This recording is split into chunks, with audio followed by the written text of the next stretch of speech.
Hello guys, welcome to my channel. আজকে আমি আপনাদের দেখাবো চিকেন বিরিয়ানির রেসিপি। এর জন্য আমি এখানে কিছু উপকরণ নিয়ে নিয়েছি এবং 1.5 কেজি পরিমাণ চিকেন নিয়ে নিয়েছি। এখন আমি এগুলোকে অল্প পরিমাণ মরিচের গুঁড়ো, সামান্য একটু হলুদের গুঁড়ো আর একটু লবণ দিয়ে এটাকে ভালো করে মাখিয়ে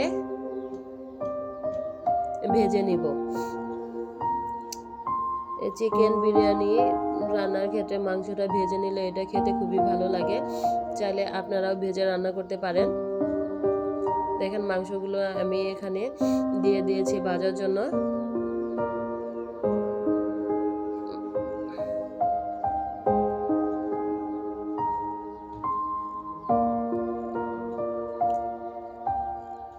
এভাবে এক এক করে সবগুলো মাংস আমি ভেজে নিব, হালকা ভেজে নিব। তারপরে এখানে আমি বিরিয়ানির জন্য কয়েক পিস আলু নিয়ে নিয়েছি এবং একটি ডিম নিয়ে নিয়েছি। চাইলে আপনারাও এর চাইতে বেশি নিতে পারেন। এগুলোকে আমি ভেজে নিব। এখন আমি মাংসটাকে রেডি করব। পেঁয়াজ কুচিগুলো আমি একটু লালচে করে ভেজে এখানে আদা বাটা, রসুন বাটা, জিরে বাটা 1 টেবিল স্পুন করে দিয়ে দিব। দিয়ে এখানে আমি রাঁধুনি বিরিয়ানির মশলাও নিয়ে নিয়েছি। এটা অর্ধেকের বেশিটুকু আমি এখানে দিয়ে দিব এবং পরিমাণ মতো লবণ দিয়ে দিব। লবণ দিয়ে হালকা পানি দিয়ে এটাকে কষিয়ে নিব ভালো করে। দেখেন এটা মশলাটুকু কষানো শেষ হয়ে গেছে। এখন আমি এখানে কয়েক টুকরো কাঁচামরিচের ফালিও দিয়ে দিব।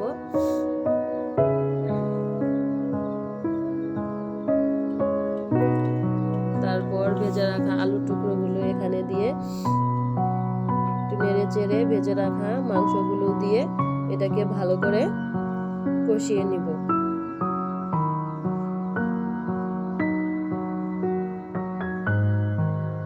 দেখেন আমার বিরিয়ানির জন্য আমার মাংস রেডি হয়ে গেছে।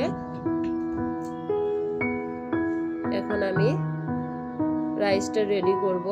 এর জন্য সামান্য পরিমাণ আমি এখানে তেল দিয়ে দিব। তারপর পেঁয়াজ কুচি দিয়ে দিব। তারপরে বাকি রাঁধুনি বিরিয়ানি মশলাটুকু দিয়ে পোলার চাউলগুলো দিয়ে দিব। দিয়ে চাউলগুলো ভালো করে একটু ভেজে নিব।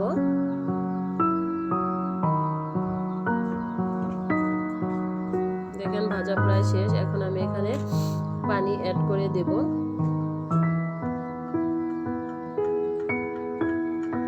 পানি অ্যাড করে এটাকে আমি ঢেকে দেব। দেখেন রাইসটা আমার প্রায় রেডি হয়ে গেছে। এখন আমি মাংসটুকু দিয়ে